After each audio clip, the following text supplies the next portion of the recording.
2 tier cake किंवा त्याच्यापेक्षा जास्त मोठा केक एकमेकांवर सेट करताना कुठली काळजी घ्यावी हे बघण्यासाठी व्हिडिओ संपूर्ण बघा. आता आपण इथे 2 टियर केकचं उदाहरण घेणार आहोत. इथे मी दोन्ही केक वेगवेगळ्या बोर्डवर छान 5 ते 6 तास सेट करून घेतलेत. त्यानंतर खालच्या टियरमध्ये अशा प्रकारे डावल्स इन्सर्ट करून घ्यायचे. त्यानंतर त्यावर OHP शीटचा एक छोटासा पीस ठेवून घ्यायचा. वरच्या केकपेक्षा हा पीस थोडासा छोटा असायला पाहिजे, जेणेकरून केक ठेवल्यावर तो दिसणार नाही. असं केल्यामुळे खालच्या केकला थोडीशी स्ट्रेंथ मिळते. या शीटच्या ऐवजी तुम्ही छोटा केक बोर्ड वापरलात तरी चालेल, पण बऱ्याचदा केक बोर्ड सॉगी होतात, त्यामुळे अशा प्रकारच्या शीट बेस्ट असतात. आता वरचा केक सगळ्या बाजूंनी सैल करून घ्यायचा.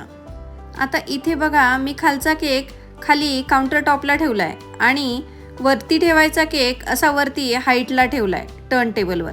त्यामुळे आपल्याला उचलायला आणि कॅरी करायला खूप सोपं जातं. त्यानंतर केकच्या सेंटरमध्ये अशी टूथपिक घालून पॅलेट नाईफने हळूवार उचलून तो दुसऱ्या केकवर सेट करायचा आणि ती टूथपिक खालच्या केकमध्ये इन्सर्ट करायची. केक अजिबात हलणार नाही. ट्राय करून बघा.